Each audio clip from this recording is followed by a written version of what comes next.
जय शिवराय मित्रांनो, good morning. तर आज आहे 23 जुलै।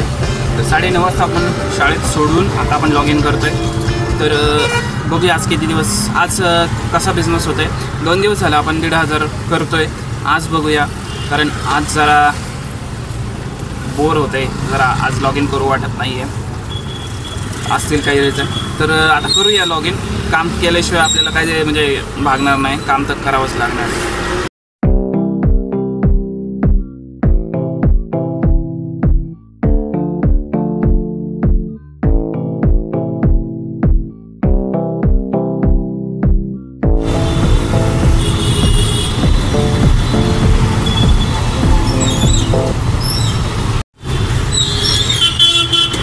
तर मी प्रेमलोक पार्कमध्ये होतो मित्रांनो, आणि तिथून आपल्याला पडली नादब्रह्म इडली, असं काहीतरी भूमकर चौक आला। मी नादब्रह्म इडली बघितलं, 5-6 किलोमीटर बघितलं आणि उचलली।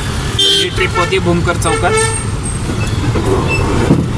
तर भूमकर चौकातली ट्रिप होती, आणि इथं आल्यावर कस्टमर काय म्हणते, मला शिवनेरी स्टॉपला सोडतो का पैसे घेऊन जास्त। आता इथून जवळजवळ मला 3 किलोमीटर फिरून शिवनेरी बस स्टॉपला जावं लागेल, आणि काही गॅरंटी नाही मी तिथून 1 तासात बाहेर पडेल म्हणून, आणि ट्रिप पडेल नाही पडेल त्याची काही गॅरंटी नाही। मी म्हटलं नाही सर, मला काही जमणार नाही बाबा। मी आजकाल नाही म्हणायला शिकलो आहे कस्टमर लोकांना, कारण हे लोक यांचा स्वतःचा फायदा बघतात, आपला फायदा बघत नाहीत। आपलं नुकसान होईल तर होईल असं त्यांचं म्हणणं असतं। कारण तिथे ना भूमकर शनी मंदिराच्या रोडवर 3-3, 2-2 फूट खड्डे, त्यात पाणी भरलेलं असेल तर कुठं काय खड्डा ते बी कळणार नाही, गाडी आपटणार। त्याच्या 50-60 रुपयासाठी आपलं नुकसान नाही करून घ्यायचं।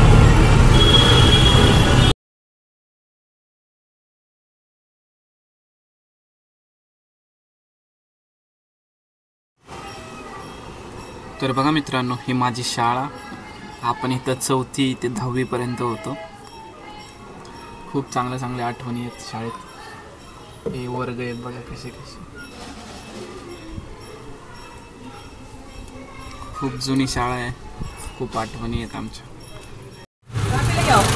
तर बघा मित्रांनो, रात्री मी असंच कमेंटला उत्तर देत होतो, आणि कमेंटला उत्तर देता मला एकाने विचारलं की तुझं शिक्षण किती झाले।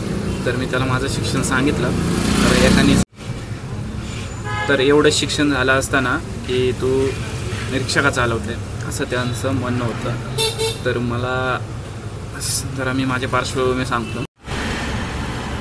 तर आता मी एक गुरुद्वारा चौकातून ट्रिप पडली होती, मला जवळचीच ट्रिप होती। इकडं 7 ऑरेंज हॉस्पिटल येतं मला माहीत असेल। तर पिकअप लोकेशनला गेलो, लोकेशनवर थांबलो 3-4 मिनटं, कस्टमरचा काही पत्ता नाही। मी म्हणलं येईल, तिला गरज असेल तर। फोन केला नाही मी, ठीक आहे। कस्टमरचा पण मला फोन आला नाही। कस्टमर मागून चालत आली, लेडीज होती, आणि आल्यावर मला काय म्हणते, इथं का थांबलाय तुम्ही, अशी बोलले डायरेक्ट मला। मी तिला लोकेशन दाखवलं मोबाईलचं, मी बरोबर त्या लोकेशनवर जाऊन थांबलो होतो। इथं का थांबलाय तुम्ही, अशी म्हणली मला। लोकेशन तर तिकडचं आहे ना, अशी बोलली डायरेक्ट। मला हे समजत नाही, तुमचं 45-50 रुपयाचं भाडं असतं, तुम्ही असं ड्रायव्हरला म्हणजे रिक्षा ड्रायव्हरला एवढ्या अशा पद्धतीने कसं काय बोलू शकता तुम्ही, मला तेच कळलं नाही। मी म्हटलं मॅडम दुसरी गाडी बुक करा, कॅन्सल केली त्याच्या तोंडासमोर, आणि आलो निघून। तर मला असं सांगायचं आहे की बाबा, लेडीज लोकांना आहे ना, तुम्ही आहे ना असं व्यवस्थित बोलत जावा, तेव्हा ड्रायव्हर तुम्हाला व्यवस्थित बोलेल। तुम्ही व्यवस्थित दुसऱ्याला ट्रीट करत जा, तेव्हा तुम्हाला ड्रायव्हर लोक व्यवस्थित ट्रीट करतील। प्रत्येक ठिकाणी ड्रायव्हरची, रिक्षा ड्रायव्हर असू दे, कॅब ड्रायव्हरची चुकी नसते। आम्ही रिक्षा चालवतो म्हणजे आम्ही काही कोणाची गुलामी करत नाही आहे, आणि 40 आणि 50 रुपयाच्यासाठी तुमच्या नाहीच नाही आहे।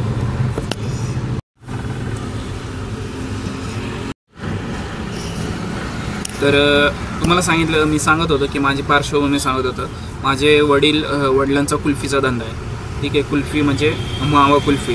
तर 20-1 वर्ष झाले, तेव्हापासून वडील माझे तेच करतात। 20 वर्ष झाले असतील, जास्तच झाले असं।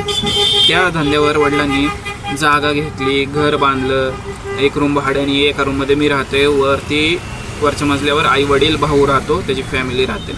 तर एवढं कुल्फीच्या धंद्यावर केलं, ठीक आहे। तर माझ्या घरात वातावरण पहिल्यापासून असंच की बिझनेसच, धंदाच होता। आणि नंतर काय, मी ग्रॅज्युएशनपर्यंत शिकलो, आणि फर्स्ट इयर केलं, आणि नंतर मी ॲनिमेशनचा क्लास लावला होता। ॲनिमेशनमध्ये मी 2D ॲनिमेशन केलेलं आहे, ॲनिमेशन म्हणजे ग्राफिक्स पूर्ण केलं आणि त्या ॲनिमेशनच्या जोरावरच मला एक जॉब लागला होता खूप म्हणजे शिवाजीनगरला, छत्रपती शिवाजीनगरला इन्फो मीडिया 18 नावाची कंपनी होती. ग्राफिक डिझायनर होतो मी तिथं ते 6-7 महिने केलं आणि तिथं झाले. आपला मॅनेजर जो होता त्याच्यावर खटखटता म्हणजे असं बोललेलं, येऊन जाऊन ते फक्त टार्गेट करायचं. अरे प्रेशर खूप होतं. तर प्रेशर खूप असल्यामुळे आपण रिझाईन केलं. तिथून मग आपण काय एक आपल्या औंधमध्ये एक कंपनी होती म्हणजे असं जॉबची Naukri.com कसं आहे तसं जॉबची कंपनी होती. त्याच्यात आपण हे होतं कॉम्प्युटर म्हणजे ऑपरेटर होतो आणि त्याच्यामध्ये भरपूर कामं केली होती आपण. तिथं आपण 8-9 महिने केलं. नंतर काय तर आपण ITIचा कोर्स केला. ITIमध्ये केले आपण वेल्डर. तर त्या वेल्डरच्या ह्याच्यावर मला अजून पण फोन येतात, वडिलांना पण फोन येतात कंपन्यांतून की बाबा ह्याला पाठवा, कामाला पाठवा. आणि त्या जेवढी पोरं होती ना त्यावेळेस आपण टॉपला होतो त्यावेळेस, म्हणजे चांगले मार्क्स हे पाडले होते. त्यानंतर आपण फोटोग्राफीचा पण कोर्स केलेला आहे. माझ्याकडे कॅमेरा आहे, आता कॅमेरा जरा खराब झालेला आहे. माझ्याकडे कॉम्प्युटर आहे, कॉम्प्युटरमध्ये म्हणजे माझं सगळं सामान आहे. तर मला कोरल ड्रॉ सॉफ्टवेअर चांगल्या पद्धतीने येतं. ती वेगळी गोष्ट आहे. आता माझं ते खंड पडलेलं आहे तर मला 1 महिना लागेल ते रिकवर करायला जर बसलोच तर. फोटोशॉप चांगल्या पद्धतीने येतं, कोरल ड्रॉ चांगल्या पद्धतीने येतं. या 2 ॲपवरच मला कुठंही चांगलं जॉब लागेल. पण मला जॉब करायचा नव्हता कारण माझ्या घरात वातावरण नव्हतं तसं की वडील बिझनेस करायचे तर मी पण तेच करतो आहे आणि मला ह्याच्यातच मी सुखी म्हणजे खूप सुखी आहे. मला हवं ते करायला भेटतं आहे. रोज नवीन लोक भेटतात. आता ही अशी लेडीज भेटली होती, ती भांडणं झाली, म्हणजे भांडणं नाही झाली, आपण बोललो. तर अशी बरेच वेगवेगळी माणसं भेटतात. चांगला प्रॉफिट भेटतो, 1000 रुपये प्रॉफिट भेटतो दिवसाला. म्हणजे सगळं खाऊन पिऊन मनाला वाटेल तेव्हा मी कामाला जाऊ शकतो, मनाला वाटेल तेव्हा मी घरी बसू शकतो. तर सुट्टी घेऊ शकतो, बायको पोरांसोबत मी वेळ घालवू शकतो हसीने. त्याच्यासाठी मी खूप एन्जॉय करतो. मी जॉबला जाऊ शकलो असतो. मला किती जास्ती असतं 15-20-22 हजाराची नोकरी लागली असते. पण ह्याच्यात मी मनाला वाटेल तेवढं कमवू शकतो. ठीक आहे. तर हाय रिस्क पण ह्याच्यात धंद्यात, पण खुश राहणं महत्त्वाचं आहे मित्रांनो सगळ्यात. तर राहिला सवाल रिक्षा धंद्यावर मित्रांनो, जुन्या लोकांनी बिल्डिंग बांधलेल्या आहेत, पोरांचे लग्न केले, पोरांना शिक्षण दिलेलं आहे. बरेच रिक्षा ड्रायव्हर लोकांची पोरं आज बाहेर आहेत. मी स्वतः किती जणांना ओळखतो. बरेच जणांनी डॉक्टर MBBS केलेलं आहे रिक्षाच्या ह्याच्यावर. पण हे जुन्या काळात व्हायचं. म्हणजे एक तुम्ही म्हणा ना 7-8 वर्षापूर्वी असं सीन होतं. पण आता इथून पुढं फक्त घर भागवू शकतं रिक्षाच्या धंद्यात. तुम्ही जर जास्त मेहनत केली तर सेविंग पण होऊ शकतं, महिना 10-12 हजार रुपये. तर रिक्षा धंदा काय वाईट नाही आहे. आता इथून पुढं काय सांगता येत नाही काय होईल काय. त्यामुळं या धंद्यात पडण्याच्या अगोदर 10 वेळा विचार करा.